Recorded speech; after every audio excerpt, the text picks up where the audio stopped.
नमस्कार दर्शक बंधु जय जगन्नाथ। मधुबाबू पेंशन योजनार गोटे गुरुत्वपूर्ण अपडेट को नहीं मु सुशांत आपण मानक स्वागत करुच्ची एनएच न्यूज ओडिया चैनल रे।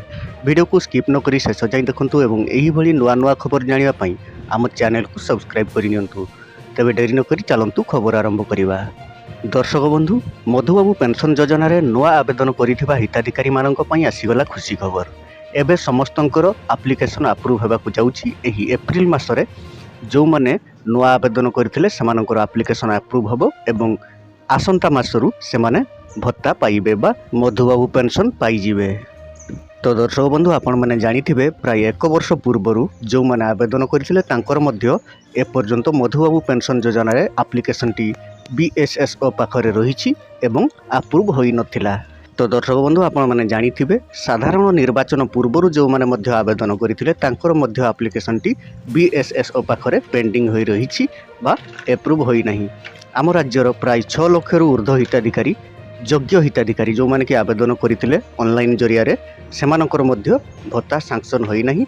तो समस्तंको पई आसीगला खुशी खबर। एही एप्रिल मासरे समस्त योग्य हिताधिकारींकर भत्ता सैंक्शन हेबो बा अप्रूव होई जिवो। आसंता मासरू समस्त योग्य हिताधिकारी निश्चित भावे भत्ता पाइबे। तो दर्शक बंधु आपण माने जानिथिबे पूर्वरु भत्ता आवेदन परे योग्य हिताधिकारी होइथिले मध्य वैकेंसी नथिले आपणकर भत्ता अप्रूव हो नथला।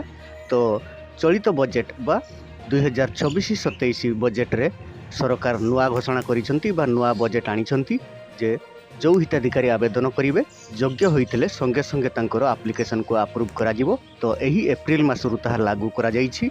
तेणु जो योग्य हिताधिकारी माने आवेदन करिसंती एही एप्रिल मासरू ही समस्त योग्य हिताधिकारी भत्ता सैंक्शन होई जिवो बा अप्रूव होई जिवो। आसंता मासरू निश्चित भाव से माने भत्ता पाई परिबे।